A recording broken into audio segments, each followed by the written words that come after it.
Yeah, the Road Gallery. Thanks for tuning in. You got some brave Dave sarcasm like Bruce Wayne with play dads who don't die hard like that other Bruce name. You sing?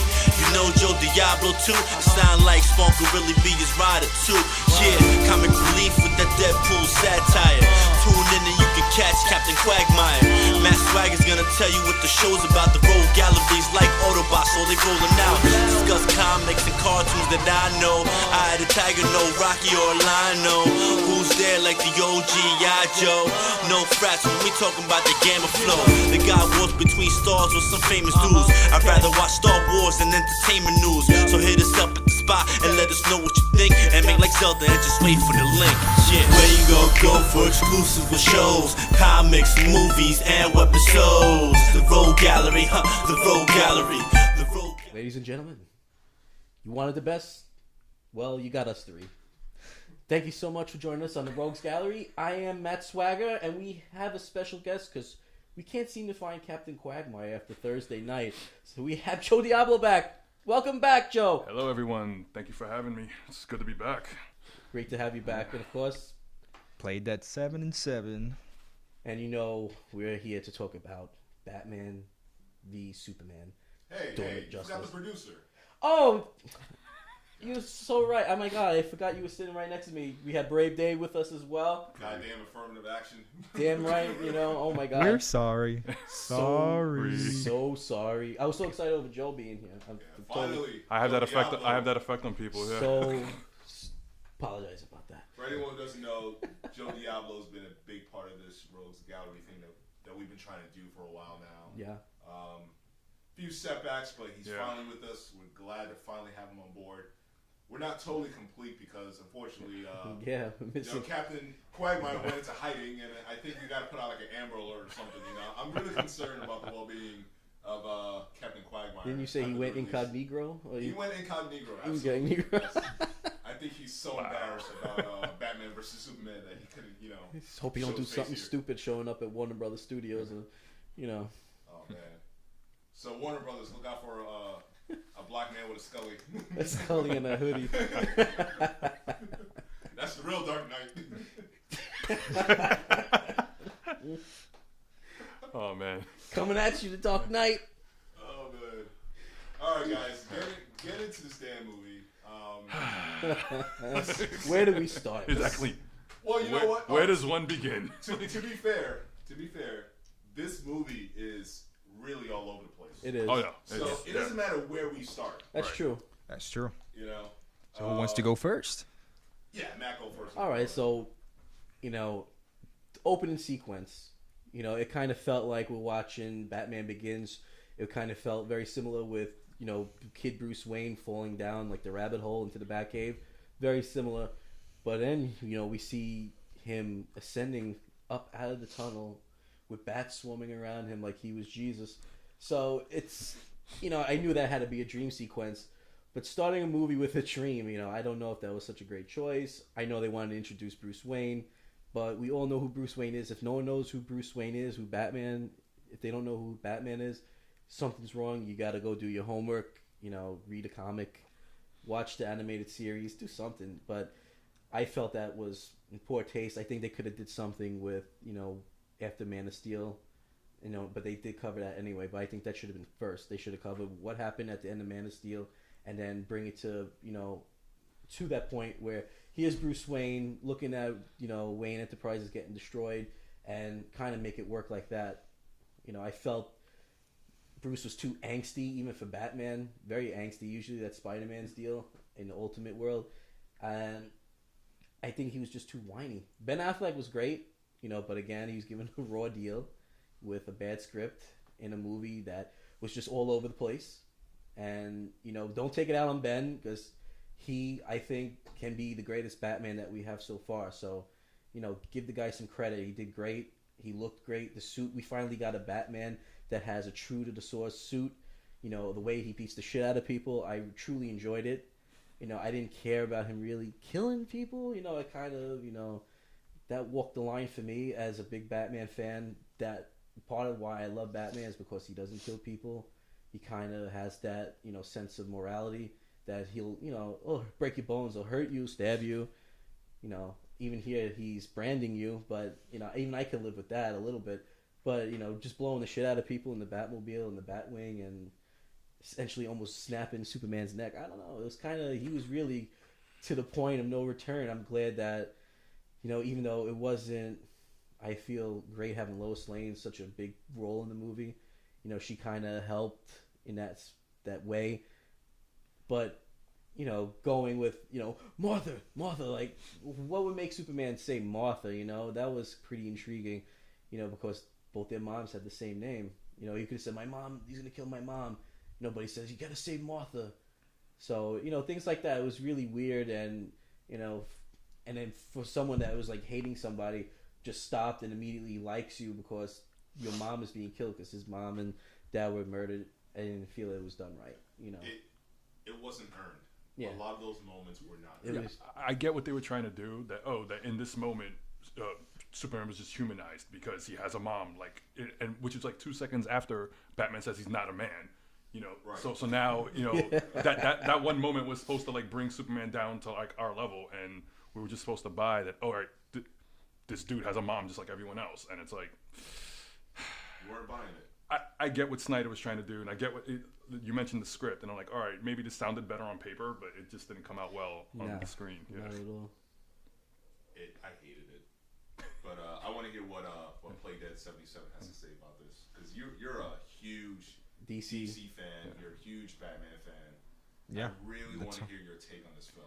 It's all true. So, obviously, I'm always like on top of my news feeds. Yeah. I'm always on Reddit, and off the bat, I'm like, damn, everybody's already hating like bad. So I'm like, all right, they're trying to make everything that Marvel has done in 4 movies. They're trying to do it in 2. Yeah. Man of Steel and BVS, right? So I went in there, no expectations. I said like, all right, if the movie's bad, I'm gonna have some awesome Chinese food afterwards, which I did. I had some White Castle. Comfort foods, right? Yes, exactly. But I went in there, and as the movie started, I was really enjoying the intro. I thought the intro was very beautiful, short of the ascending. Yeah.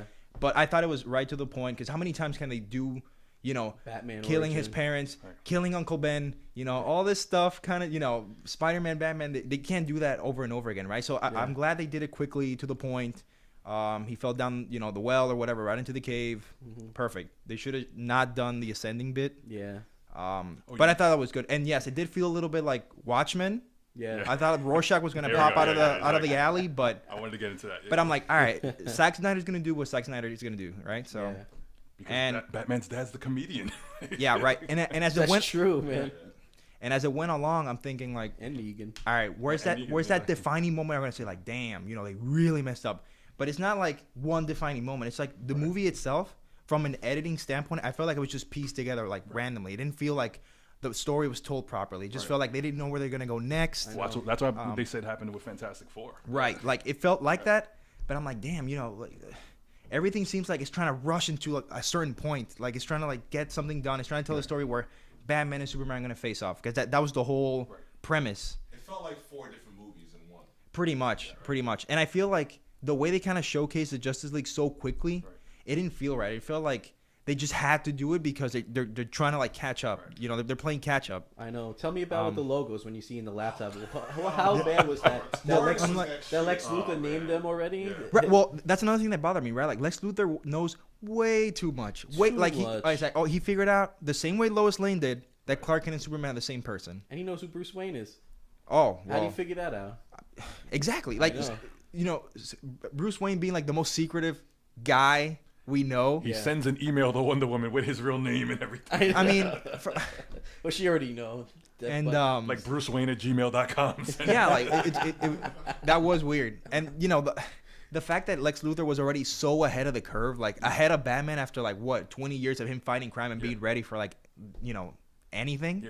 Yeah, it was weird. Lex Luthor, barely 30 years old, knows more than Batman does. Yeah, it doesn't fit. Like, I guess what bothers me the most about the movie is just the specifics, right? Because as of now, they've officially killed off Clark Kent. Yeah. If they're trying to go like New 52 comic books, like where everybody knows Clark Kent and Superman are the same person, well, that's a little fucked up, because I think it's gonna take away from the story of what we're trying to expect from Warner Brothers Also, to do. you're not expecting the black suit with the silver crest. I mean, that's with a mullet. Yeah, with the mullet. Jesus Christ, I don't know. That's What about the beard? I don't know. The beard, it won't bother. Like beard's the kind of beard is cool, cool, right? yeah. Are we gonna get Cyborg Superman and the Eradicator? And I don't know. I don't think so because they're using Henshaw and Supergirl, Supergirl, right? the name.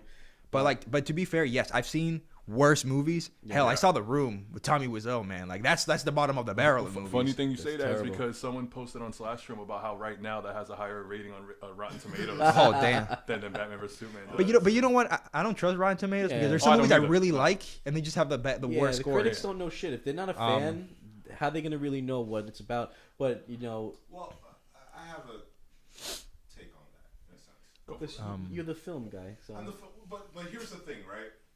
Now, someone shouldn't have to be a fan in order to enjoy a movie. well, that's true. Right. Right? Like a movie, you need a beginning, middle, end. Yeah. You need characters that you can You need a emotionally relate to. attach to. You need a relate conflict. to. You need a Right. Yeah.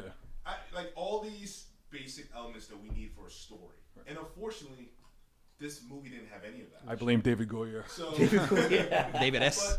But, because I don't want to get into this, but there were plenty of critics that liked Daredevil season 1 and 2, and they didn't know anything about Daredevil. Right. But That's it's true. because you're being presented with a real story, and unfortunately, Batman vs Superman did not contain a real story. No, it didn't have a There was proper nothing plot. there. No proper I mean, plot. And going back to what Playdead said about Lex Luthor was just so way ahead of everything in the audience. Like, there's no building blocks. How did he get? Yeah. I want to see how he got to that. Like, Yeah. how does he know so much? Why is he so hateful? Like, I what? don't know what happened to you. We know you. Oh, I you think didn't he get it? touched on it. It's because of his daddy issues. His dad was abusive. And but how did he grow into such a brooding person? Right.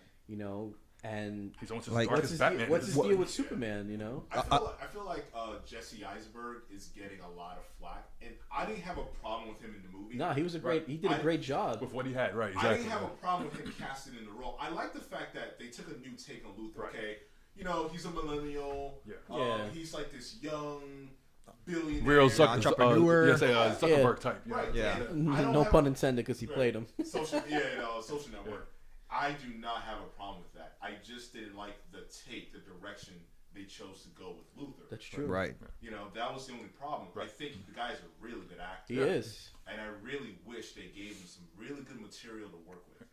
Yeah, they just made him insane, and he could have been so much more if he was a different character. He killed Mercy in the fucking set. Yeah, I was just about to say that. Like, how can you just kill Tess Mercer? Like, she's nothing. Dude, she's like a building block for you. Sacrifice. Oh yeah, she was just a means to an end. Exactly. And it's like, he wow. didn't care who was in the way. I mean, again, I get what they were trying to do, but it's like it just came out so god awful. Like we understand he's Lex Luthor's son, so we understand the sinister.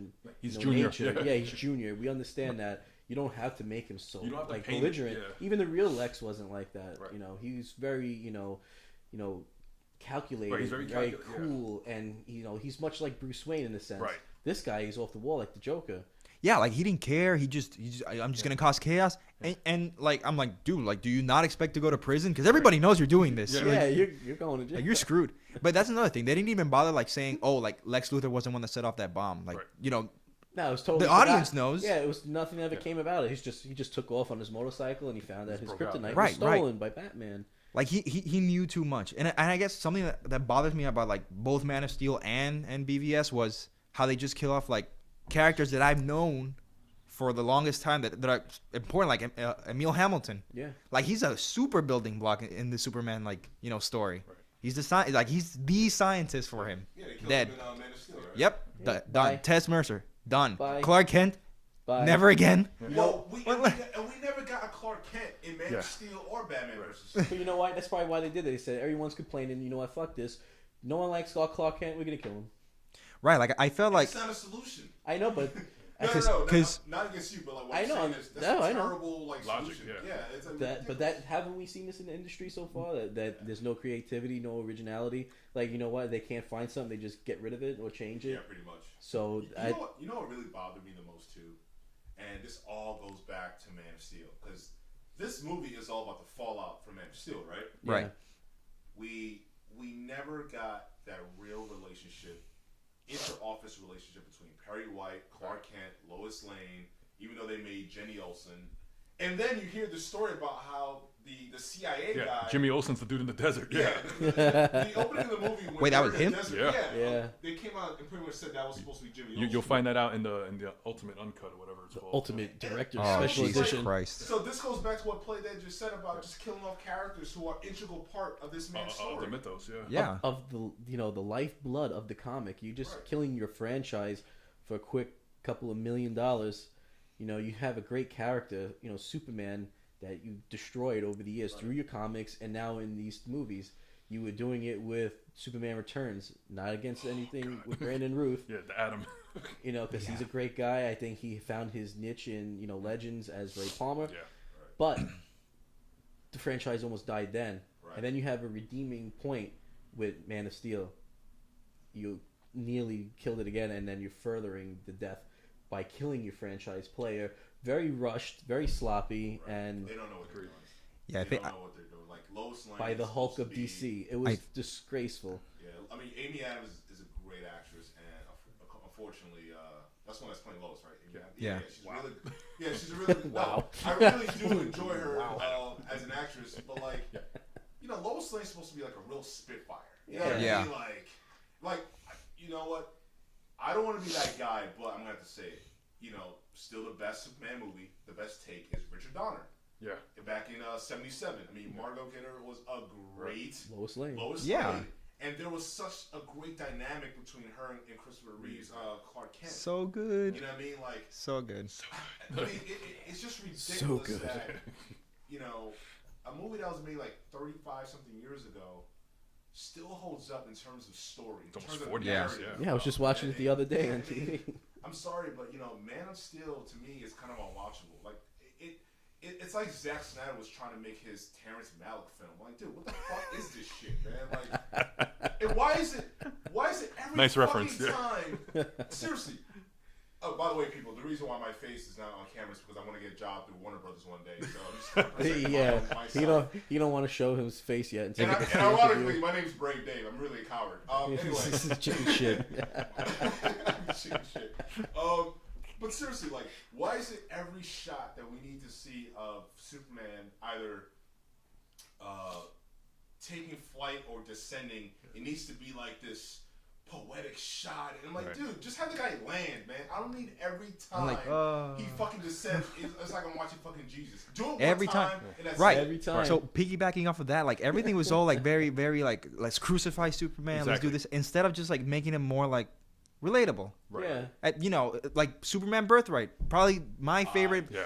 Fucking love that. Like my favorite Superman story of all time is that and Secret Identity. Those two. Right. Dude, all they had to do was make it about him, about Clark Kent finding himself. Not so much him, like in his costume. Like when he was in costume, I didn't even want to call him Superman. It was just a guy in costume. Right. And when he was Clark Kent, it was just the same guy in a different costume. Yeah, like that's the problem. With glasses. You have to find a way to make Clark Kent interesting.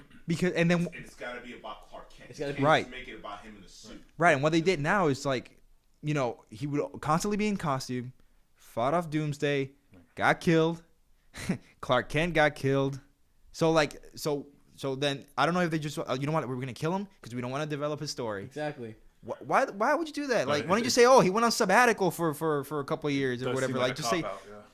I get. I mean, I'm assuming it's because we don't know if he's actually alive. But goddamn, seeing how Lex knows that Clark and Superman are the same, and he's still alive, he's in jail. Probably they're thinking, let's keep Clark dead so he can't say like, oh look, Clark Kent is Superman. So Superman we know is coming back to life. We see her at the end, the dirt rising off the coffin. Yeah. But if they keep Clark dead, you're like, but look, there's Superman, but Clark's dead. It kind of kills that. Maybe it really does. Like I feel like, but Superman without Clark Kent is not. He is Clark. Right. I think like that's his humanity. For me, like one of the most important part about heroes is like their actual, their secret identity, like their actual civilian identity, and that's what makes this. Because I love seeing a superhero out of costume and doing shit out of costume. Yeah. Like what they do after, it's like it's grand and awesome, but what it's something that they do very well in Flash. Right? Yes. Right. Yeah, I was gonna say Flash is well done. Right. Right. When he has to balance being Barry Allen in the Flash. Yes. I mean, and I love the Flash TV show. I mean, even the better parts of the Spider-Man movies where he has to balance being Peter Parker. Toby's run. Oh yeah. Where Peter Parker has to stop Electro, but then he has to worry about how he's going to make his rent this month. It's like, Exactly. Yeah, and getting to class on time in college. Yeah, getting to class on time. Yeah. Or like, hey, you were supposed to be.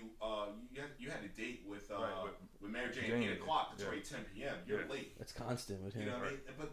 But that shit makes it interesting. Yes. Right. You know what I mean? That you can relate because shit, I'm always late, or man, I can't get a break, man. God, I want this hot girl, I want to go out, and I can't even get it on time. A lot of us go through that. Wait, do you just say you can't get it up on time, or I can always get it up on time, just can't get it there on time. Oh man. But I'm actually glad they didn't call it like World's Finest, because it would be a disservice to the name. Oh, definitely, man. Because honestly, when we first got exposed to the World's Finest, you got like that feeling of like friendship and forging like a new like a new alliance, and Batman and Superman finally like getting their shit together. Yeah. But it didn't feel like that. It felt like they just got thrown into the pit. Thunderdome. 2-man enter, 1-man leaves kind of deal. It was and it didn't feel right, because like as soon as Superman shows up, he's like, listen to me, like, Bruce, come on, man. And then why are you pushing me then? Like, if you're trying to tell me something, don't just like punch me like across the floor. Exactly. Just tell me. I know, like, just speak, and you know what's ridiculous when so you're watching a movie, right, and Superman is like, Bruce, stop, and I'm like, wait, at what point did you figure out that he was Bruce Wayne? That feeds into the that must have been from the very beginning when he heard him. I guess. Right. That was the great thing about World's Finest. Right. When he used the X-ray vision to figure it out, I'm like, right, like that makes sense. Batman's like, you peaked. Yeah. And then Batman gets him back by putting the track back on him. And, that was fucking genius. Yeah, exactly. Something like that would have been great, awesome. And you know what's even crazy? Like 5 seconds of film. You didn't even have to say anything. It could have just showed it. It's just say like, oh shit, all right, bro, shit, you're Bruce Wayne, motherfucker. Like, and I don't want anybody listening to this thinking like, oh well, we're just DC haters. We're just no, because I love DC. We're comic book fans. Listen, I'm a comic fan. I like both Marvel and DC. Am I more partial to Marvel? Yes, but it doesn't mean that because I did not like this movie, I'm a DC basher. That doesn't mean I'm upset because I am a DC fan. Yeah. If I didn't give a fuck, I would be like, I don't care about this fucking film. Yeah, like whatever. I do care, and that's why I'm speaking to you right now emotionally. You know what I mean? That's why it hurts. Yeah. That's why it hurts. Yeah, exactly. Why would we want to see a company go down in an industry that we love? It doesn't make exactly. We want everyone to continue doing better. So we want DC to do I well. want my Marvel Justice to League do movie. well, Yeah. And then eventually Valiant could do well. Because you need competition. And you know what's even worse though? Like as I was leaving the movie theater, I was in the train with my girlfriend, and she asked me like, that scene where he's like dreaming and that weird guy shows up in the lighting, like who was that? I'm like, shit. If you like listen, we've been watching The Flash for like months. Like if you didn't know who that is, like that's a problem. It's like, well, and I explained to her like, well, that's The Flash, and it's like a vision from the future, and the dream wasn't really a dream. It was more like a vision of what's to come. And if you see in the sand, you see the big Omega sign and all of Darkseid's enemies. Darkseid. Yeah. Yeah. So and she's like, oh, okay, now it makes sense. All right, so that's The Flash. Like, but who's the actor? Like, it's Ezra Miller. Like, oh, okay, weird. Perks of being a wallflower. Yeah. The thing is, it doesn't make sense because she had to ask you about it. Right. Yeah, you know what I mean? exactly. And it was not clear. And first of all, I thought all the dream sequences were dumb as fuck, and it felt out of place. I think for that sand dune kind of thing that was going on, Batman. the thing that bothered me the most was like how choreographed the fighting scene looked, as opposed to later on in the warehouse when Batman was saving Martha Kent. Yeah, like it looked awesome. Everything was quick and unpredictable. Yeah. Here everything looked like choreographed, and you can actually foreshadow like the punches and everything. And I'm like, what the hell's going on? Why everything look like shit? Like, that it was actually weird. feeds into the whole thing we were saying about how it's a bit like Watchmen, because Watchmen was largely like that, where Rorschach was throwing a punch from like back here, and yeah, I mean, I don't know, but it was just that scene, because then in the warehouse everything looked fine, everything looked good. That was one of the best scenes. That was Batman. That was Batman. That was the most Batman moment in the movie. Oh, yeah. Right, because and not only that, because I've never seen like in any other movie Batman moving like that. I would say like not even Bale moved like that. No. This is like comic book. I never enjoyed the Bale fight scenes. Yeah. I enjoyed the Bale movies, like in terms of the story, the character work. Right. I was never really a fan of the action. No. I hate, Dark Knight Rises. Batman Begins is amazing. It's a very underrated film. Yeah. The Dark Knight is like the fucking masterpiece. Yes. Unfortunately, Dark Knight Rises was a letdown, but other than that, I really did enjoy the Nolan run. Right. But I never thought he captured action in a very interesting way. Right. Or at least in a very Batman way. Right. I mean, it was very humane, right? It was very like normal, but like at least here in BVS, they made it look more like comic book action, fast and to the point. It was definitely a dude who's been Batman for years, which is what they were trying to convey. This wasn't a year one Batman. This was a Batman who's been at it for a while, and that was one of the things I think Affleck got right. Yeah, and even that scene where like he saves in the prostitute ring, like where he branded that guy, when he's just hanging out the ceiling. Right. Dude, he moved like the goddamn Exorcist. Yeah. Like he was crawling the ceiling, like he was fucking Spider-Man. So awesome, I was like, wow. Like that was. Yeah, I was gonna say, what did you guys think of the Bat branding? Because the logic that was weird. The logic is, if a guy goes into jail with the Bat brand, it's because he's convicted of some kind of sexual related crime, and it's basically a death sentence. That was he's kind of a sadist, I but think that shit was all out of it is the goddamn Batman. I mean, you read Frank Miller? Retarded? We had to wait an hour and a half for this epic battle of two out of, let's face it, the 3 biggest comic book characters on the planet. The other one being Spider-Man, and we had to wait an hour and a half for it. I think the battle is barely 10 minutes, and then it gets wrapped up rather lazily by the coincidence of them having the same, their moms having the same name. Yeah, it's pretty cheap. Again, I think it was a Zack Snyder's attempt to humanize Superman, because literally 2 seconds before Batman's about to plunge a spear into his chest, he's saying about how this guy isn't a man, he isn't of this earth, he doesn't belong here, and no man should have this amount of power.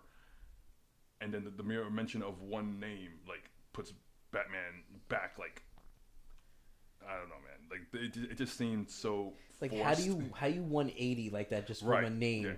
Like, yes, and you have a mom. He could have said, "Save my mom." He has my mom. Please right, help me. yeah, right. I'm on your side here. I'm not a bad person. Okay, and the thing I get that Snyder was maybe trying to set up is that Batman just saved a mom that he couldn't save when he was a kid. Yeah, basically. And I get that because a lot of people complain that a lot of people who are defending the film, which again isn't as bad as some people make it out to be. But then I hated it. Again, some people think it's worse than some people are making it out to be. But I agree with those guys. Yeah. But the point is that people saying, Zack Snyder has all this foreshadowing and all these metaphors in his films, and people just don't get it. And it's like, again, if I have to think this hard about it, yeah, it's a comic book. Then maybe Zack Snyder wasn't exactly clear on what his intent. Yeah. Here's the thing, right? Because I'm the film guy. Yeah. Warner Brothers, please. I'll leave my number at the end of this episode. He went to school. He's a director. And how to find him on the social medias. He's a filmmaker. He has done films. But here's the thing. Like, I get it that, he wants to include a lot of, like, symbolic imagery within film and have all these metaphors. That's all well and good. Right. And I think more films that are adapted by comics should do those things. But the thing there should definitely be a subtext to it. It's just a matter of doing it right. It's too overt. Right. You know what I mean? Like, there was no subtlety whatsoever. No, there isn't. It's just like, dude, again, like scene after scene, it's like, again, going back to anytime you see Superman descending, it has to be like, oh yes, like an angel coming to Earth. God is coming on. And then they even zoom in on Luther's painting of the angels coming down. And it's to show you the parallels that he's the devil. Right after the scene, where Luther's talking about, it's so funny. He is coming. He is hungry. So apparently Galactus is coming to the DC universe instead of Darkseid. I know, right? So you're not even allowing the people to kind of think for themselves or anything like that. You're just kind of being a little blatant with it. Like, well, this is how I want you to think. Yeah. This is how I want you to feel. No, it's almost like leading a witness. It doesn't work. It really doesn't work. I think he made a terrible film. I think this is an injustice to these legendary characters. Yes. I mean, you may think I'm being harsh. But, no, it's not being harsh. Just the choice of words. I thought was funny. But let's be honest here. We literally have 4 movies happening at once. All right. Yeah. You know what I mean? Agreed. Yeah. You had the general or the colonel, whatever, played by Harry Lennox, that was in Man of Steel. Like, he's like in 2 scenes in this movie. Right. Again, like, I don't know what's going on. Like, 1 minute it feels like a Jason Bourne movie, right? Yeah. When they're like in Africa in the beginning, and Jimmy terrorists Olsen gets executed, and then yes, that was Jimmy Olsen. In case people didn't realize that. See how important he was to the story. Right. And then you had this stuff going on. I blame David Goyer and shit like this. I'm just like, what the fuck is going on here? Like, I don't care about anything that's going on. Right. They didn't do anything to make me care about any of the characters. See, I think that's maybe the biggest problem is that it's not so much what they did; it's the fact that they didn't make you care about what they did. Let me ask you guys a question, right? All you guys, did you care about Batman because of what he did in this film, or what you know of Batman throughout your history of being a fan? What I know. What I went into Number the film. two. Obviously. And so now you got to look at the movie through the scope of someone through that lens, right? Who doesn't know anything about these characters. And now they think that's how they are. Right, they think that's how Batman is all the time. And that's not true. So now everyone is who doesn't have an association with the books or the characters, they're gonna think all these characters are just underwritten, right? Yeah. But the plot points are just kind of like not fully developed. No, they're gonna think that this was the standard. Right. And they're gonna think Superman's trash when really he's an iconic. I don't think he is their franchise besides Batman, and they just fucked him. And being that we had such a young Lex Luthor in this film, it actually made me think of Michael Rosenbaum from Smallville. Yeah. Even though Smallville went down the shitter, Michael Rosenbaum did a great Luthor. Seasons, was a great Lex Luthor, and I love that dynamic he had with his dad. Yeah. Man, I mean, he was. I mean, I'm just thinking about what they could have done with Jesse Eisenberg and what they ended up doing, which was such a disappointment. They talked about having the Joker, having the Riddler. I think Eisenberg would have been a great Riddler. Playing that character he was playing in BVS. It kind of would have been a great Edward Nygma. The way he set up scenarios, man, he could have been a great Enigma. Because I could have there was that rumor 2 years ago about Bryan Cranston being Lex Luthor, which was largely disproven by Cranston himself, because he's even said that I was never even approached about the film. I would have loved to. That would have been great. But he wasn't even approached. So he wasn't even in the conversation. I could have honestly seen maybe Jesse Eisenberg's Edward Nygma being some kind of like underling to Lex Luthor. I could have saw that in Batman vs Superman. I mean, maybe he's the one who's developing the R&D. Worked the LexCorp. Yeah, right. He worked the LexCorp. Right. What do you guys think about it if Kevin Spacey reprised? No. Right? let's not that out there. Let's not get crazy. Let's not get crazy. I'm also thinking about because again, I felt like Lois Lane was very underwritten in this film, and I was just thinking about back in the '90s when you had Lois Terry and Clark. Hatcher. and honestly, she was actually a great representation of Lois Lane, and in that series during the first season, I think she was actually dating Lex Luthor, which I thought was kind of interesting. I think they could have done things to make this movie a lot more interesting. If they would have gotten Bryan Cranston, you could have put those two together. Him with Amy Adams, she could have kind of been sucked in with. I could have seen that scenario exactly, because you could do a whole thing where she's not going out with Clark Kent because Clark Kent doesn't have time to be Clark Kent because he's busy being Superman. Right. Exactly. Which would make us more relatable to what we were saying before about how Spider-Man has to stop the Rhino and then make it in time for class. He got midterms. It's like right. We were just previously talking about World's Finest, the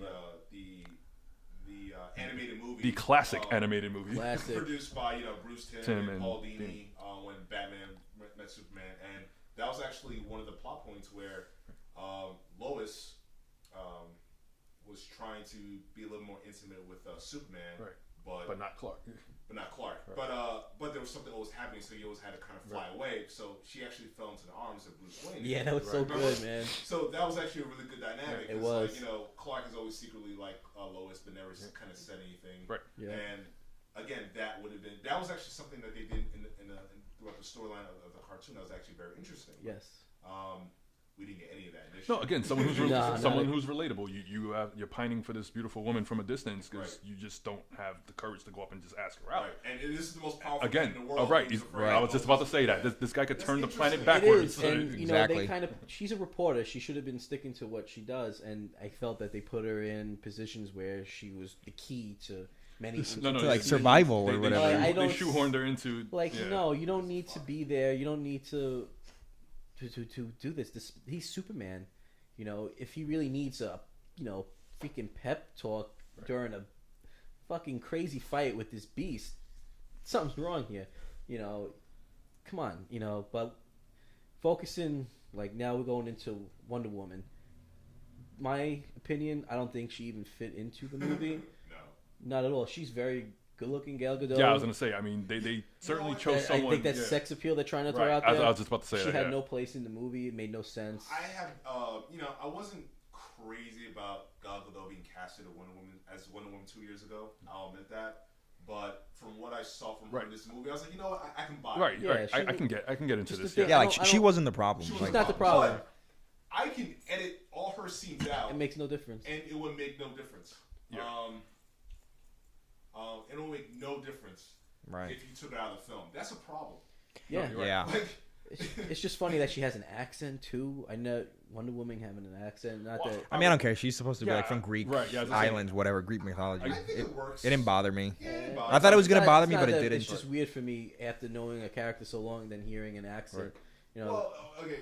Now you gotta think about like who Jennifer voiced Garner. these people. Yeah. Think about Jennifer Garner as Elektra. She's supposed to be Greek and just sound like a trashy American chick in the Daredevil movie and her own spin-off film as well. Yeah.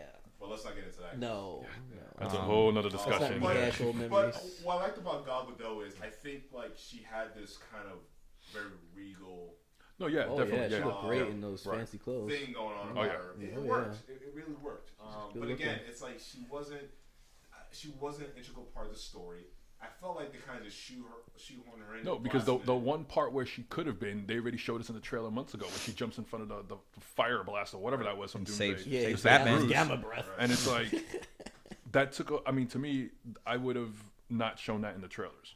That I would have saved that for the movie. And Yeah. Can we just all They agree should have that showed they less. showed the whole movie in the trailers? Yeah, Oh, they no, should have showed a lot less. When after that trailer came out and everyone said, "Well, why did you show this?" Zack Snyder actually put out a statement and said, "Well, you haven't More seen to the anything movie." yet. There's more to this movie." Well, he fucking lied. You're a fucking liar, dude. Fucking Like, liar. you fucking lied. I mean, Right. I really wish they would have done it like the way Star Wars handled Luke Skywalker. Yes. Like, we know she's going to be in the movie. You know she's going to factor in somehow, and just leave it up to the people to watch on opening day. Yes. Yeah. You know, He fucked everyone. So hopefully he. like I said, loses his even job. if Gal Gadot was only in the last 20 minutes of the film, like let's just say we cut out the entire part about her, you know, Well, on the laptop. yeah. I mean, the whole looking at, you all, know, all that other the part. hipster I mean, fucking Flash. like let's just say the first time you see Gal Gadot as Wonder Woman on screen is when Bruce is opening Lex's files.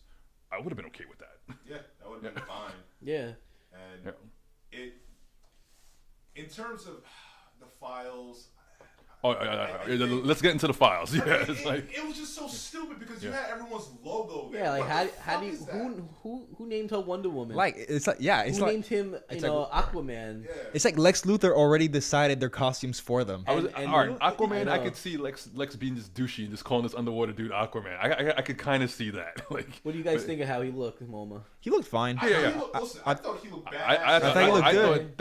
I thought that sequence was one of the better sequences of the movie. Because Arthur Curry has always been like insane. Like he Well- chopped off his own arm to save his Yeah. kid. So I know, you know yeah. he'll do whatever. All 20 Outrageous. seconds he was on screen, I thought was really I thought well he done. looked fucking badass. Yeah. So I have no problem with him.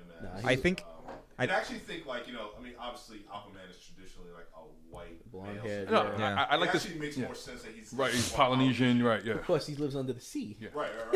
yeah. I guess Under the sea. Under the Exactly. sea makes me go pee.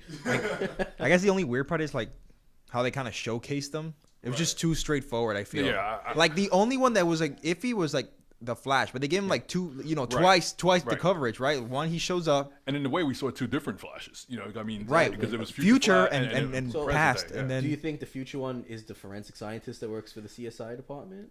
Because this one they showed in this that kind of look like a bum. kind of looked like a hipster. No, yeah, I was saying it was hipster, Williamsburg, hipster, the Flash, ponytail. Yeah, I'm yeah. feeling that. I mean, I don't know. I remember when I saw the concept art for that, and it was just a matter of okay. Again, I'm all for us doing new takes on traditional things. It's just a matter of I don't think this works at all. No, it doesn't. And their reason for choosing Ezra over Grant, saying that this is a more dark universe, but yet they're saying now that the Justice League's going to be a little lighter because of the Flash, a little more comedic. I mean, yeah, you're you, going to man. use Grant you Gustin. can't have it both ways. You It's- can't. yeah. So you should have picked Grant, who's already established and loved by fans. And funny doing thing a is, great I job. remember when they first announced Dawn of Justice, there was no intention. I mean, the reasoning for not having Arrow and the Flash in the DC movie universe was because, Grant. Stephen Amell is proven, but we don't know about Grant Gustin yet. And this was before the first season of the Flash came out. But not only that, but at that point it was way too late because Stephen Amell is basically playing a TV version of Batman. Let's be honest. Yeah. Right. No.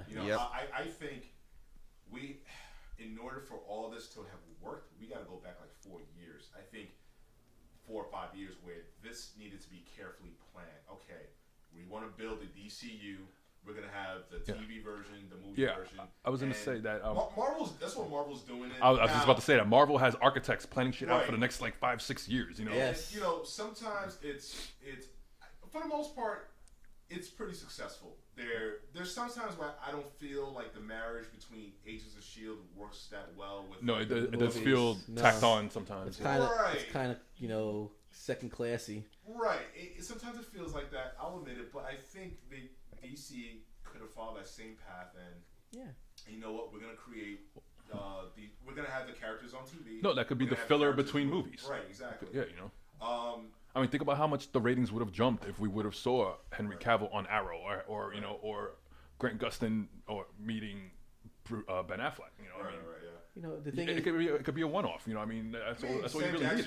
Sam Jackson is a much bigger star. And he went on S.H.I.E.L.D. He went on S.H.I.E.L.D. like 3 times. Yeah, I didn't care. Yeah, I mean, even if it shouldn't matter. You should, no matter how big of a star you are, if that's your part you're playing, you should be more than it's more a than service. open to go. No, I remember you're getting paid. It's a service for the fans too. No, as I say, it's fan service, right? They could give me, you know, $10,000. I'd be happy going and doing a cameo. You know, sometimes you got to put the a little money pocket aside, change. You know a little pocket change. I know, pocket change. Thank you for my flight here. Thank you for you know awarding me this opportunity to come and do be a fan part of service, this. Yeah, because I love this job. But honestly, you could do it in a way where you don't necessarily need the people who will be in the movie to come down to the TV show. You could have the people coming from the TV show. I was going to say that, you know, that I have no problem with Chloe Bennett, you know, being in an Avengers film. You know what I mean? She doesn't need to be one of the main Avengers. She doesn't need to be on screen. S.H.I.E.L.D. Yeah. I gotta be honest. I kind of feel like, listen, I'm excited. I want to get back to Batman and Superman, but just to divert to Civil War real quick. I actually wanted some of the characters from the Netflix series and Agents of S.H.I.E.L.D. to kind of go into Civil War, because I kind of feel like Civil War looks a little empty. It does. It looks terribly empty. That It scene looks like 8 people fighting in a parking lot, compared to the real Civil War, we had like hundreds of superheroes destroying the city. Well, I blame that. I blame that on Marvel going bankrupt in the 90s. Like, could have filled it up a little, man. I think Luke Cage could have found his way to the movies. I do think. No, you see, that's the thing is that, like, I'm pretty sure if they're gonna do the scene where Steve Rogers surrenders and he gets hauled into jail, that would have been a perfect time to have Murdoch and Nelson representing him. Yeah, seriously. That kick ass. Oh, that would have been badass. Yeah, that would. Again, you don't need Charlie Cox in costume. You know. No, you don't. That's true. Him out without costume is the same guy. Anyway, it's fucking awesome. All right, let's get back to Batman. Batman. I got shit on it some more. Shit on it. No, I'm playing. I don't know. I think overall, I didn't love it. I didn't absolutely hate it like most people. Right, but, exactly. Yeah. But the thing is, like, obviously, Are you calling me most people? Yeah, most people. Yeah. You're most people. You people. You know, obviously, like, I went in there thinking, you know, just not with a lot of expectation. You know, just kind of like watch a film, just as a casual. I was gonna say that you have to do that with a lot of these comic book films. As a casual thing, because you got to remember, you'll always be disappointed if you think it's gonna be a direct adaptation of what you know. So like, I mean, like, dude, my collection of comic books for DC is like it's bigger than this fucking room. Like, you know, it's insane. it's massive. Yeah. And you know, obviously, I get a preconception of what I'm gonna expect. So I try to go in there open minded, but there's some things you do expect, right? Like the Trinity. Yeah. You know, I was gonna get into that. Yeah, they're the Trinity, and they should, you know, be more established than they were in this movie. Don't you think they should introduce the characters first? Like, this should have been a Batman movie. I felt that this would have been great if it was just like Batman, and then the Wonder Woman film, and then we would have had a Man of Steel sequel. But I don't think I would have thrown Cyborg and Flash in there before. No, not at all. I gotta be honest. I can agree with a little bit what you're saying. Yeah. I don't think we need a Batman movie. We've had so many Batman movies. Like, his story is so overdone. I don't know how many more times I could watch his parents get killed. I don't want to see any of that. I just want to see him, you know, be Batman. But what I'm saying is, though, he can still be Batman, and you just throw him in these movies. No, exactly. You don't really need another soul. But here's my problem, though, right? Listen, I think DC Comics is great. They have a lot of great characters, but they're always just pushing Batman. He's always a character getting a push. No, he's the Wolverine of. What about Aquaman? What about Green Lantern? That's true. What about That's why I love. Flash? That's why I love what Jeff Johns did with Aquaman. Like he made Aquaman one of the really feel like one of the big 7. what a big right. Yeah. Like I would have loved to see them do something with Martian Manhunter. Like Right. there's all these other characters that they could. They have more than 10 characters at their disposal. Put some attention Yeah, to. it's not like Doctor Who, Batman. right? The 12 Exactly. actors and then one set. And that's it. You know? The thing is, the benefit that Batman has is everyone knows his story, Right. To where you don't need to make an individual film for him. Like think about it. It's same thing like with Spider-Man. Like Right. Well, if they're doing different storylines, Well, I mean, if they're adapting from the books, it'd be nice to see that actually done instead of him just doing, yes, this is the origin, here's the Joker. Yeah, I mean, not for nothing. I would love to see Jason Todd. I would love to see Robin in the movies, not like the shit that was done in the past with, George Clooney and Val Kilmer. I like to see a real hardcore Batman movie that has a Robin that could fit. Well, I think that might be the problem right there. Is I don't think we'll get a really hardcore Batman movie. We make it something that's like a hard PG-13. But even though some of the most recognizable Batman stories could be rated R, yeah. I mean, I don't think we will ever get that. Mostly because they've come out and said that they're not going to do rated R movies. It's too bad. Which again works against them, and works for them and against them. Look at what Deadpool did. Oh, dude, I don't think anyone saw Deadpool making that much money. Well, we're gonna do a Deadpool. I don't think anyone at Forbes, was able to call. Dude, their budget got fucked. Exactly, and that's with them taking $20 million away from Deadpool. You know Damn right. I gotta be honest. I didn't like Deadpool that much. My brother said the same thing. He's like, you know what,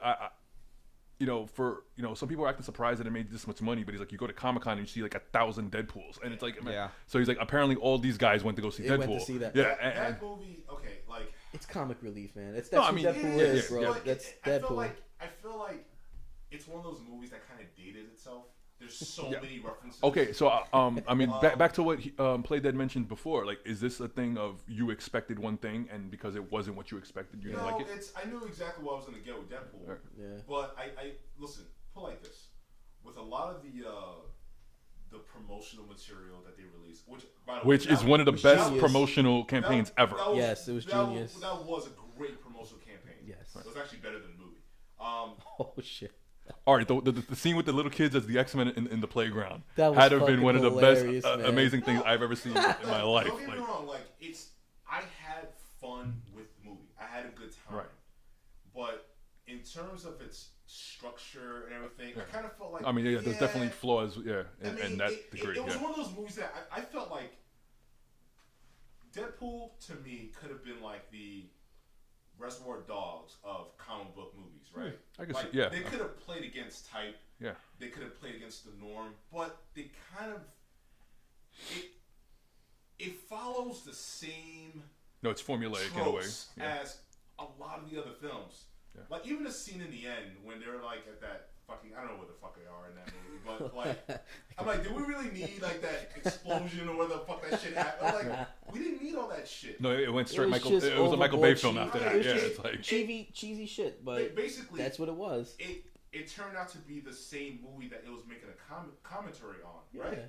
okay, yeah, I Like, can definitely see that. And yeah. the girlfriend, okay, first of all, the girlfriend is not even a real character. No. In the sense of like, Wait. she doesn't have her own goals. Oh, Like, okay. She's just there to serve the male. Yeah, all right. Yeah, she's just there for him to She's- have a plot. To, Dude, she's the hooker with a heart of gold. The beautiful Yeah. Marina Baccarin. You know what I mean? Like, Yeah. And even the scene where she's like, I'm not a damsel in distress.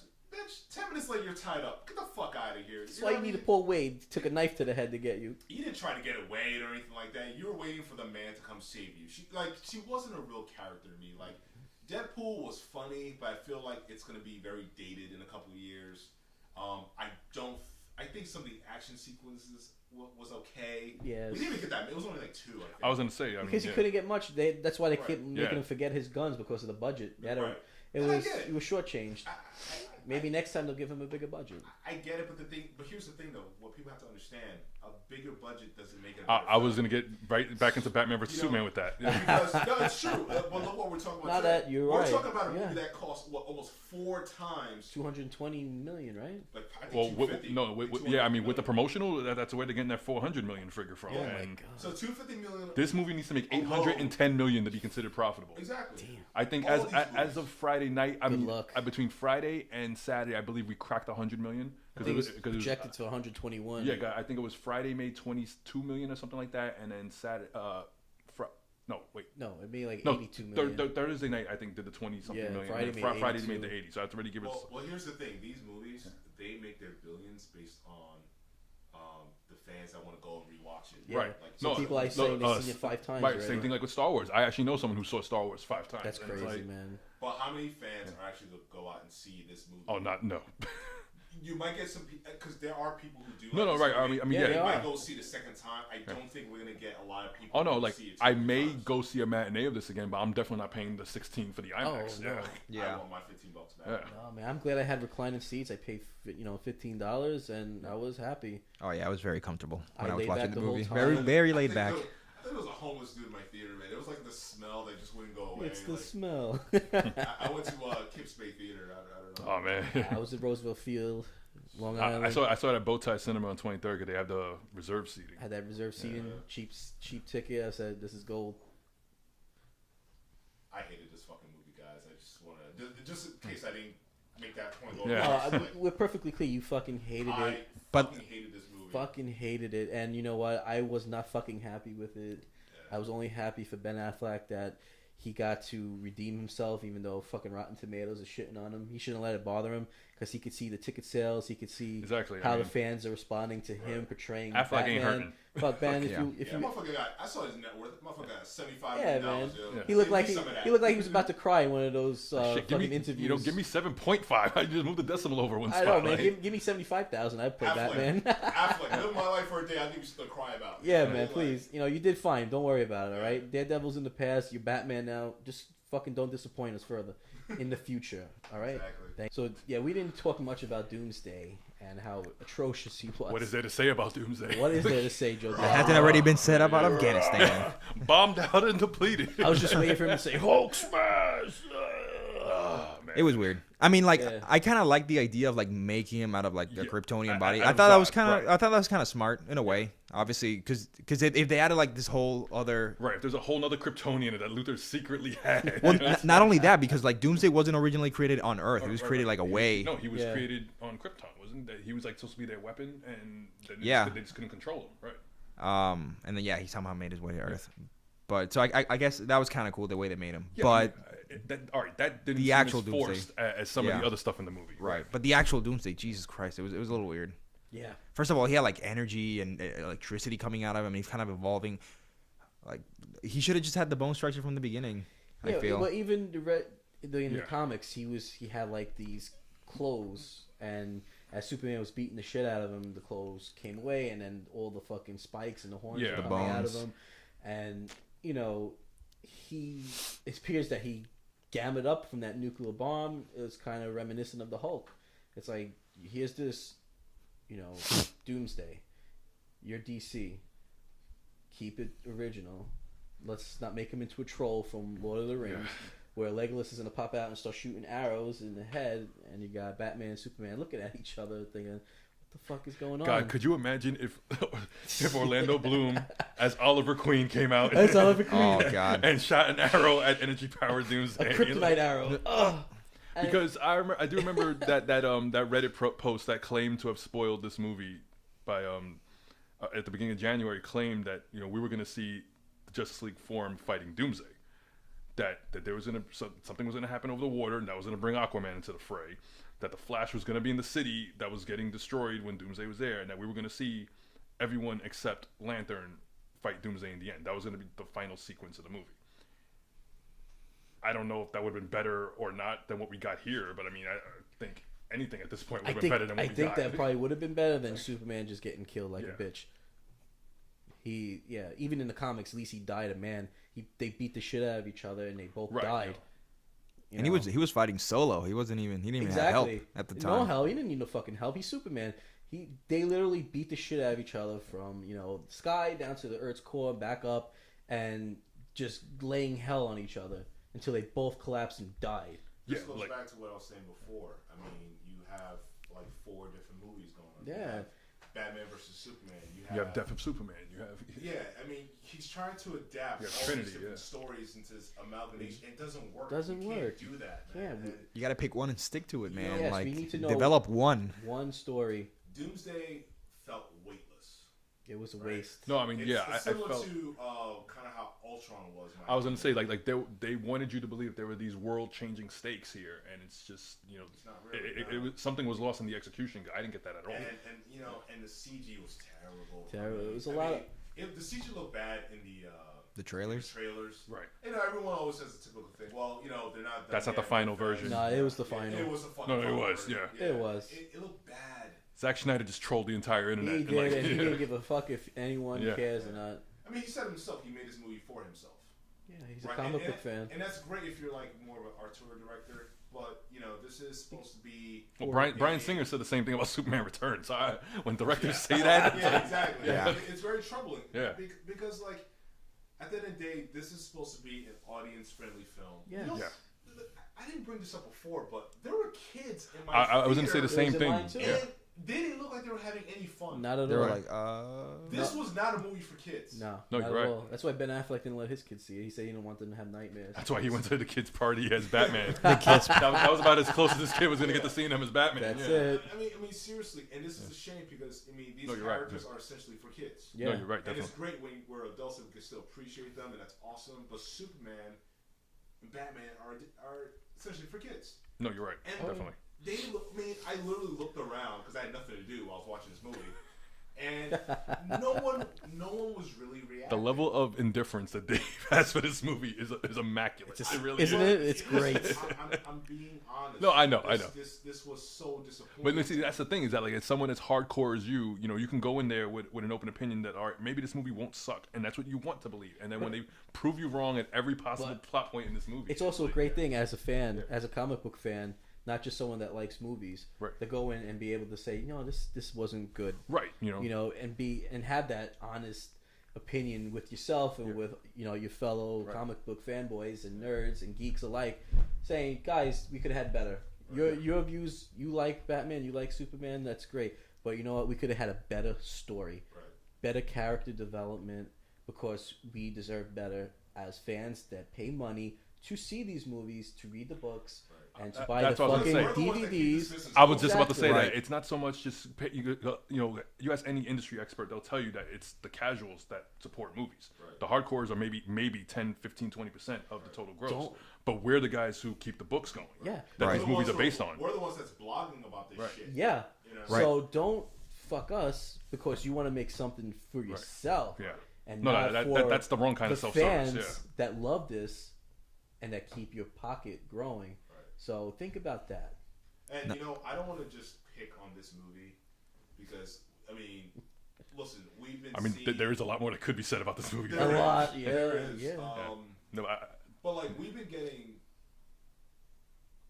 had a wave of comic films technically since 1998. Yeah. It didn't get popular until Spider-Man in 2001 or 2. And then it just blew up with the Avengers. It blew up with the Avengers and things like that. And listen, there's times when Marvel puts out some films I'm just not a fan of. I hated all the Thor movies. I was gonna say me too. Oh god, the first Thor movies. I didn't like them. I didn't like any. I saw Thor 1 in the theaters and thought it was okay, but I couldn't even sit through Thor 2. It was bad. With the great Christopher Eccleston was vastly underused in that movie. I know, right? It's such a waste of his talent. It was an awful movie. Again, that felt weightless. I felt the same way about Iron Man 2. Iron Man 2 was garbage. Iron Man 3? I don't think all right, here's the thing about Iron Man 3.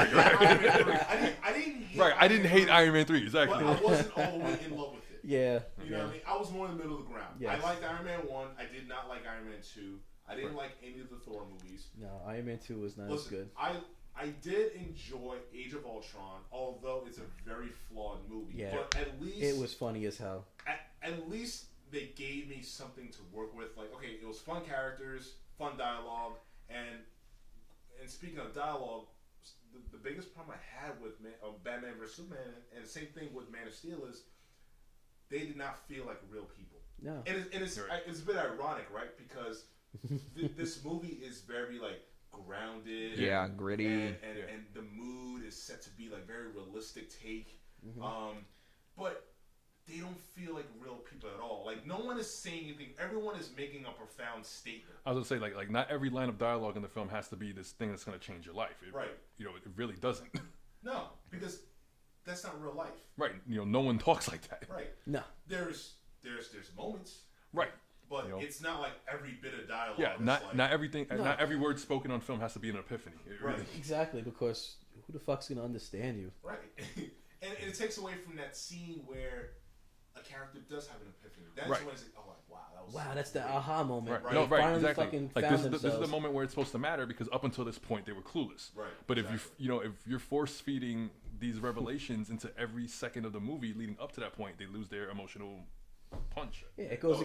It goes again with this guy making the movie for himself. He's trying to make us listen to his shit that he wants. See, and here's the thing about Snyder is that, like, I love his Dawn of the Dead. That was his only good movie. I will watch that right now. I'll go downstairs to see what's on the cable, and I can watch that every day. And I mean, I have the 3.5 hour Watchmen, so I'm not gonna say the same thing about that. But I can watch the movie and tolerate it. Like, I don't hate Watchmen. I'm not a fan. I just can't set aside 3.5 hours. That's another movie where they killed all their characters and they rushed everything. Oh, okay. Well, I mean, see, that's the thing though about Watchmen, is that at least we know in Watchmen that, like, the vast majority of the people die. Yeah. It was everything was rushed in one movie, and that was it. My problem is he approached Batman vs Superman the same way he did as Watchmen, and it doesn't work. Right. Basically, he was trying to make. It's almost as if he tried to make Batman vs Superman his own graphic novel. I was gonna say, like, he that was his sequel, his spiritual successor to Watchmen. Kind of like how 10 Cloverfield Lane is like the blood relative of the first Cloverfield. Right. It's like, and listen, it's Batman and Superman, the DCU. It serves a bit of a different sensibility. No, it's a totally different tone. Exactly. It shouldn't, like, weight on your shoulders for like a week. And remember, Watchmen started off as his Justice League story that they wouldn't let him do because of all the things they wouldn't let him do that with the Justice League characters. It was like Night Owl and Rorschach are both Batman inspired. Yes. I mean, he made a story where it wasn't as commercialized. I was gonna say is that for a movie that people have said for years is unfilmable. Right. I mean, Snyder did a decent enough job. It's just a matter of looking at his track record, I don't think he was the right guy for this movie at all. No, he wasn't. Yeah. And I think this is something we spoke about before. It was just that, the movie that Warner Brothers wanted made, Zack Snyder's not the guy to do it. No, he's not. And not for nothing, it's like Warner Brothers wanted something kind of like Civil War and like Winter Soldier. Right. And I just don't see anything. I mean, I think Winter Soldier is like probably the best. The best. It is. Listen. Now, are we saying of the modern era, or we're saying of ever? Okay, no, comic books. Comic book adaptations. Yes. I really love Spider-Man 2 and Winter Soldier. Right. Spider-Man 2 that is the definitive Spider-Man movie for me. Story. So especially Alfred Molina's Doc Ock, man. Oh, he was great. He was great. It was great just action scenes, but great just that train the scene is between Toby and Alfred was great. It was just a beautiful movie, and I specifically remember seeing that. I went. Believe it was my birthday, and it came out on my birthday, and I went and I enjoyed that movie. What about the emotional moments between Aunt May and Peter Parker? Yeah, how good was that? Yeah. It was like you could feel like Peter's pain that he's about to lose his aunt. And then on top of that really good story, we had great action sequences. I was gonna say that train sequence still holds up. Yeah, I was about to say that is still one of the top 10. And she's a true Aunt May, and not like what we're getting. What we had a younger. Are you speaking of Sally Field or Marisa Tomei? Yeah, like doesn't fit, but I should not want to bang. I want to bang Aunt May. I want a granny-looking lady that that worries about me. That I'm no, exactly. That's unfuckable. No, exactly. Yes, I don't want to. The minute I saw that, I remember someone making the meme out of all the stripper scenes from The Wrestler with him. Like someone put a montage of all these scenes together. Listen, Aunt May had to pay the bill somehow. Exactly. But I mean, she's raising a teenage boy by herself. It's like I know. But seriously though, like Winter Soldier was a great movie. Yeah. It took a lot of concepts from spy thrillers from the '70s, and they mixed. No, I think the greatest thing about Winter Soldier and hopefully about Civil War, and it could even be said about Daredevil, is that they don't feel like superhero shows. Right. Like Daredevil is a lawyer show that just happens to star a superhero. Yeah. And it has great fucking action sequences. Right. Great. It's a legal drama right. action. That's what I meant to say. Yeah, sorry. And Winter Soldier is a political spy thriller that just happens to star a super soldier. Right. I think Warner Brothers wanted something like that with Batman vs Superman. I think tonally that's wrong to begin with. And then, like I said, I don't think Zack Snyder's capable of pulling off a film like that. Nah, if you take the elevator scene in Winter Soldier, that scene is better than the whole fight between Batman and Superman. Yeah, it is. You know, the funny thing about the actual fight itself is, like I said, I mean, we had to go through a lot to get to it, and then it was like over in the time it would take you to go to the bathroom and come back. Yeah, it was over in a flash. Pun intended. Yeah. Really? But I think the thing with that is just I feel that that really did. First off, it was spoiled in, like I said, between the footage that Jimmy Kimmel had and then the trailers. We saw like 90% of the fight. I think the only scenes that weren't in the trailer was the scene where the grenade explodes in Clark's hand and it's the kryptonite gas. Yep. And then the second time you see that. But like every other major point of that fight sequence was already shown. Like I already knew what was going to happen. Yep. That's why I even posted that one time on Facebook. I'm like, I could tell you exactly what's going to happen in this movie beat for beat right now. I mean, I might be wrong on some things. No, I knew it too. I knew when Wonder Woman was going to come. I knew when, I figured out how they pieced when Batman was grappling, hooking away from the laser beams. Everyone's thinking that's Superman, that's Doomsday. I said, this is where he's going to grapple away from the laser. Yeah. I said, they just edited it around and tried to make it look like it wasn't the movie, and it really is. The problem is that like they do things like that and they think it's genius. It's not. Like that's the problem. They pissed off a lot of people. Yeah. And Real man of genius. Real man. Stupid writers that don't know how to write. Mr. Foam Finger Maker. I guess, Playdead, do you want to get some final thoughts on this movie? Or, I don't know. I guess my final thoughts are, don't do a movie for a quick buck, because that's how it kind of feels. Fantastic Four. Fan Four stick. Yeah, people think like, oh yeah, we're gonna do this, we're gonna add all these characters, and then people are gonna come watch, and we're gonna make a shitload of money anyways. Like, no, man, like don't think of it like that, because now is that point where people are gonna like start penny pinching, right? Because if you start putting out bad products, people are not gonna buy them anymore. Especially with a comic book movie coming out like every other month. Like if I know like Zack Snyder's gonna do the same quality thing for Justice League, then I'll just wait and like get the movie later. Get the bootleg, unfortunately, because if he lied to us now, what's not gonna say he's gonna lie to us in the future? Stuff like that. But overall, it's almost like what J.J. Abrams does. It's the same thing where Abrams will flat out lie about things.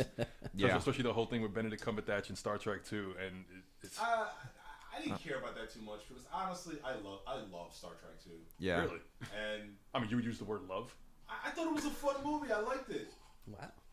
I enjoyed Into the Darkness or whatever. No, yeah. I mean, I thought it was good. Well, I mean, what was really wrong with that movie? I mean, I just didn't like it as much as the first one. I mean, that's just. I thought it was way better than the first one. I don't know about way better. Because like all right, I'll give you in some parts. All right. Yeah. The problem I had with the Star Trek 1 or whatever is what was the bad guy's name again? It was Nero. Nero. That was his whole Bana. Eric Bana. Eric Bana. Yeah. His whole thing was kind of stupid. Oh no, yeah, right. You come back to the past, so instead of warning your people, you're gonna get revenge. Right. That's fucking stupid. So you rather your planet blow up and just to get your revenge on Spock, on Spock. That doesn't make any fucking sense. And remember, he jumped like 20 years too early too. That was the thing. Because time travel isn't exactly the science that they make it out to be on Doctor Who. Yes. Yeah. So already they lost me when. No, I get that. I enjoyed the sequel a lot better. But I don't want to get into that movie. No, yeah. We're talking about this. I think Playdead made a great point. It's like a lot of these guys, they just try to make a quick buck because they want to hop on the trend. Yeah. And you see just all the logos and everything. You're just like, oh god, you're just trying to rush this. Yeah, like I said, I could have completely done without that whole sequence. Yeah, that was weird. It was a disappointment. I said, who decided to name them? I mean, if we were going to include her in the trailer, I would have been perfectly okay with just her, a shot from behind. Or a shot of just her boots walking into the battle scene. I would have been okay with that. People recognize the red and white or red and silver, depending on how you see it, boots, or even the colors in that movie are so muted. Right, everything's very dark. Even just her, that the one scene where she's deflecting the beams with her bracelets. Yeah. That one shot where you see the beam hit the bracelets and then she slowly pans down. I would have been okay with that. Yeah. We didn't need to do all this, her jumping and stopping the wave. That was a whole fight scene. Which was like Dragon Ball Z level destruction. I know, right? I mean, Jesus Christ. I mean, they need to get their special effects. I do love that one meme. That was fucking fake as fuck.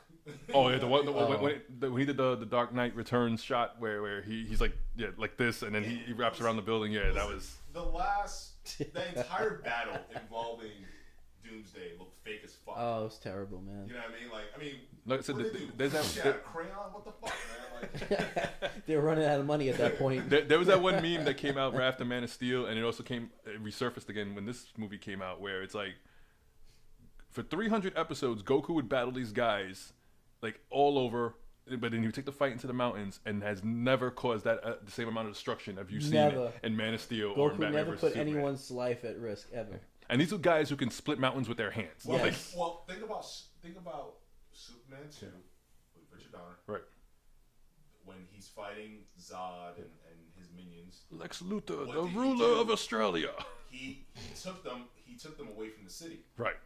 Right? And then there was that one kid, I think he said something like, Superman is a coward or something like that. He's running away. It's like, no, he's trying to get these people away from the fucking city. Right, to stop the collateral damage. Yeah, you want to be dead in the crossfire? Right. Idiot. Yeah. I don't know. So, Diablo, we need your final thoughts. Everyone does. I remember I remember being asked what I thought about this movie as soon as I posted my on Facebook that I saw it, and the first thing that I'm still gonna run with is, it wasn't as good as I hoped it would be, but it's not as bad as everyone says it is. I mean, yes, this movie should have been, on paper, it should have been the greatest superhero movie up until this point. Oh yes. That's just fact. I don't think anyone could dispute that. No, that's what. And what we got was something that was like weighed down by trying to fit too much into a 2.5 hour movie, which was originally 3 hours, by the way, and also a thing of Zack Snyder, I think, is a little too in love with his filmmaking process, where he's kind of like Abrams with his lens flares. That there has to be certain things that Abrams incorporates into every one of his films, no matter if it's about killing zombies at the beginning of the apocalypse, or Greeks fighting the Persians, or even I mean, we mentioned his films before. I mean, I liked Sucker Punch the first time I saw it. I don't think I've seen it since it came out, and I saw it opening weekend. The more you watch it, the worse it gets. I was just about to say that. And I was a fan of Emily Browning from I like the actresses. They're fine. Yeah, whatever. exactly. It's not a big deal. I'm really excited about her being in American Gods, but it's like Snyder has this style. You see, it's like, all right, as an example, Tarantino has a style. I know what I'm going to get with Tarantino, so I'm okay with things he does. Snyder works on all these different genres and then tries to make the same film and just fills in the blanks. Right. And again, I don't think he was the best guy for this film. And I mean, I don't know off the top of my head who would have been a better director for this based on the script that he was given. But at the same time, it's like, I don't know if him still being on Justice League is a good thing. I'm worried about Justice League now. And this is coming from the guy who liked all the cameos. Yeah. Play that. Are you afraid for Justice League at this point? Yeah. Yeah, I mean, like, if this is any indication, it's just gonna be another like just slop fest, just putting stuff together, trying to give everybody their camera time, and I don't know, like, it feels like they're gonna have to like do their stories one by one, because obviously we're getting Wonder Woman just now, and then Justice League a bit later. Yeah. So they're gonna have to like play catch up with like the rest of the characters they haven't really showcased properly. So that's gonna be a bit scary. Wonder Woman's coming out before Justice League, right? Yeah. Oh, yeah. Yeah. But Well, fortunately, like that's the way it should be. Justice League should be like they should all be coming out before Justice League. Like my thinking is Warner Brothers should have just taken their time. They're already late to the game. They might as well just take their time and do something Very properly. late. Like Yeah. they're gonna make money anyways. Just if you do it better, you're gonna get more. Yes. So all in all, like, I didn't love it. I didn't hate it. I'm gonna consider it like a baby step. Yeah. Whatever. Just it's a beginning. Mm-hmm. Whatever. Like, they did what they had to do, and hopefully the subsequent directors with their subsequent movies are gonna do better, and hopefully help piece everything together. So that's where I stand. What about you, Maddie? Yeah, I went in with an open mind because I've seen the trailers. I've been hearing the early reviews from the early screenings, and very negative. I said I'm still gonna go in, look forward to the fight scenes, which came, a little disappointed with when I did see it. So no, I did not love it. I was very disappointed with it. Not gonna go on a limb and say I fucking hated it. I didn't really, I enjoyed some parts of it. I did enjoy seeing, a more true to source Batman. I did not enjoy seeing Superman being shit on, because as a kid growing up, he was one of my favorites as well. And watching him just being, compared to garbage, like he's nothing. Essentially, he died twice in the movie. He Pretty died much. when that nuke hit him. He was dead. He was turning into a skeleton. His skin was coming off his face. Like, you tell him you killed this man twice in the movie. This is how much you value your franchise player. And why did people even mourn his death? No one gave a fuck about it. I know, that's why they wrote with the spray paint, you're looking for his monument, look around yourselves, because you're the ones that created this whole mess. Right. The guy never did nothing wrong to anybody. Yeah, there was a lot of collateral damage. Could he have done anything about that? No, he just became Superman. Earth's getting invaded. He's just learning how to use his powers, and he's only doing the best he can do as a fledgling superhero. At this early in the game, right? Yeah, so... And since then, he's been saving people, apparently. So, because you have, Baby Lex saying all this shit, trying to stir the pot, causing all these scenarios, it's not even Superman doing it. So, but, all in all, learn from your mistakes. Hopefully, the next movies that come out are done better. Don't rush anything, because the fans are not going to see it. That's my take. All right, guys. Well, I'm not gonna go see Justice League. I'm sorry. I'll probably see it, but I'll probably be at home and I'll have a friend give me like an illegal copy. Yeah, from the DVD lady. Yeah, DVD. I'm being serious. I suffered through Man of Steel. I suffered through fucking Batman vs Superman. If Zack Snyder is involved with Justice League, we're gonna boycott it. Boycott. I'm sorry, I'm not gonna go see that movie because I know what I'm gonna get. Which, as of right now, he is right. Right. Just to be clear. Right. I mean, that may change. No, you're right. Hopefully, it does change. But I'm not gonna pour my hard-earned money into that fucking crap. Just to make him rich in the studio when they're not giving us what he should be getting. No, watch that be a statement issued that Snyder steps down on his own accord, and he's gonna only be a producer. I have nothing against the man. No, exactly. There's nothing personal. It's just But honestly, there's no way I'm gonna continue supporting that franchise if he's involved. I think that's there's a lot understandable. more talented people out there that can handle this property, but I don't think he's the guy. And that's what we're gonna have to see as time goes on. And it was great, hashing this up with you guys and talking about all that was wrong with the movie and the few things that were right. It was shit. It was shit. All right, but But you got our take on it, so yeah. So you're hearing it from true comic book fans. We're not people that just are talking shit here. We love the industry just as much as anyone else, and want to thank you for listening in with us and watching us on our YouTube channel. We have SoundCloud. Check us out on our The Rogues Gallery website. It's revamped, beautiful, so fluid. You're gonna love it. Trust me. Go take a look. theroguesgallery.com. And as always, I am Matt Swagger. Joe Diablo. Play Dead 77. Brave Dave. And thanks for sticking with us. Till next time. Thanks, guys. Where you gonna go for exclusive with shows, comics, movies, and episodes? The Rogue Gallery, The Rogue Gallery.